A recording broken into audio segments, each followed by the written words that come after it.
Going back in time a little bit. The author of the famous Sefer, it's called Sridei Eish. Sridei Eish. So it was authored by the big Gaon Rav Yechiel Yaakov Weinberg, who was considered one of the greatest Gaonim in pre-war Europe.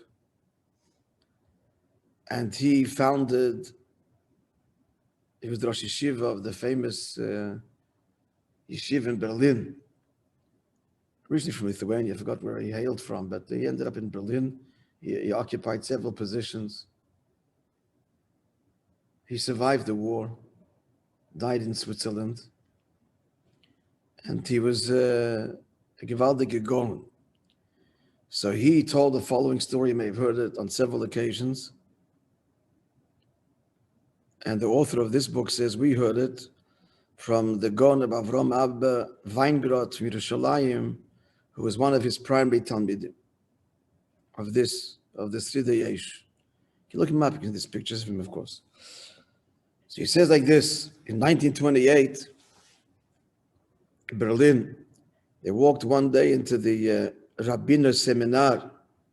That's how that was referred to.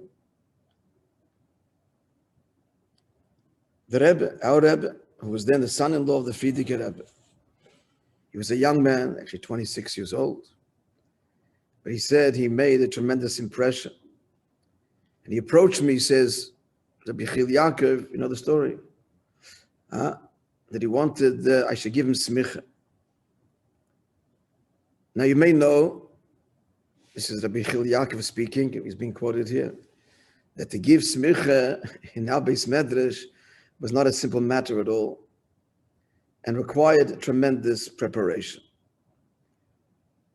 I'll just enough to say, in addition to being tested in writing and orally, that each Talmud had to know thoroughly all of the four chalakim, the four portions of Shulchan Aruch.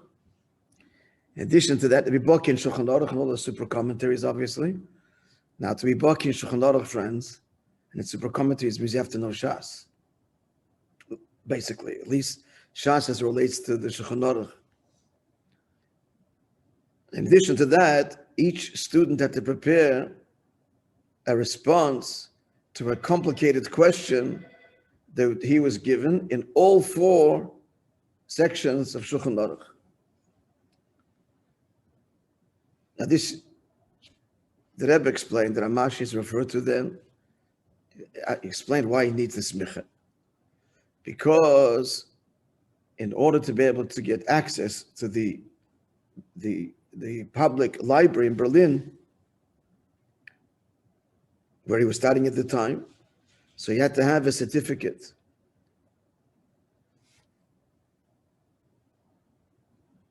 And the certificate from this seminary was acknowledged by the university. It was one of the certificates, and therefore he needed it for his studies. The Rebbe's shlichus there, and he wants to be able to enter the library without, whenever with what's the word, freedom, with free access. I don't think you can go even if you could pay.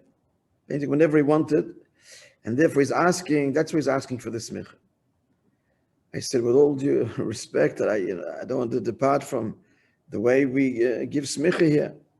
So I'm sorry, I just can't dispense certificates.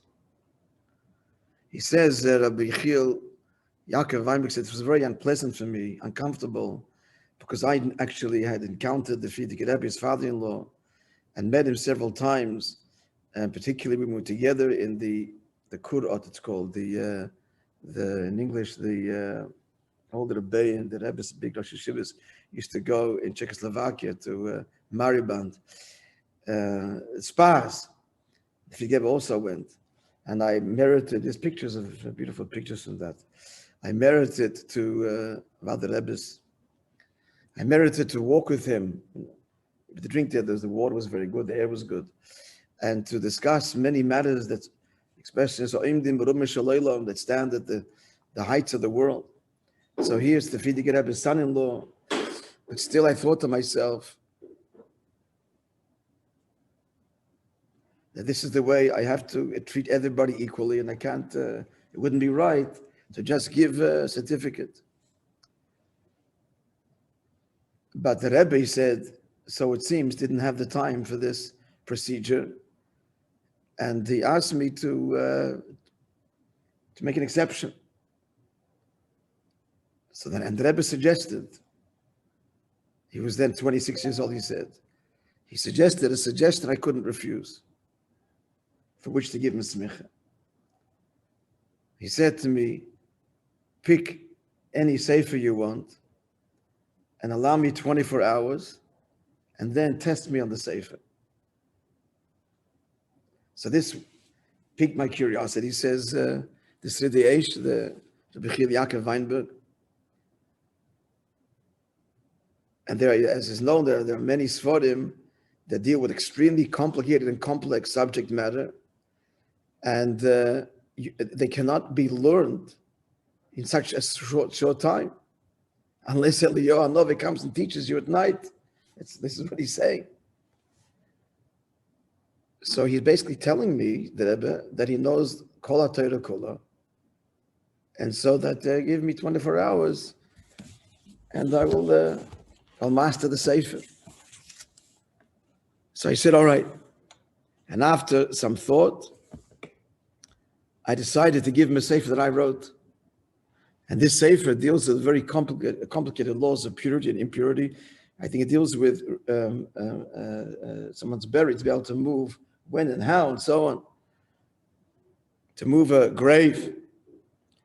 He says only someone that's immersed in this sugya could get a discussion about such a thing. It was a gewaltige Gaon. It was his Gaonis was in. Okay, so I gave him the Sefer. Let's see what happens. So the next day, the Rebbe comes back and says, "Okay, test me."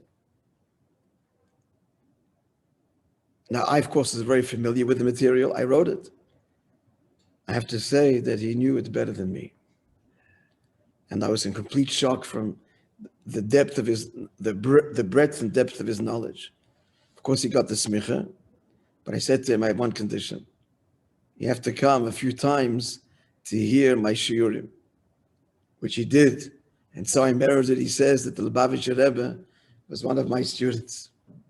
And we had to the brackets, after a number of many years, when the Rebbe's Rishim started to be published. Okay, continue the story tomorrow with Owen Rashid and Davam the Minyan. So there's a beautiful PS to the story.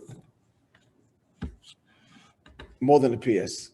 Okay, friends, so B'ezras Hashem, we'll see you tomorrow. Good Yom Tov, good Yom Tov, good Yom Tov. We should see to utilize the day and the koiches that we get on Yud Aleph Nis. Gewaltige koiches.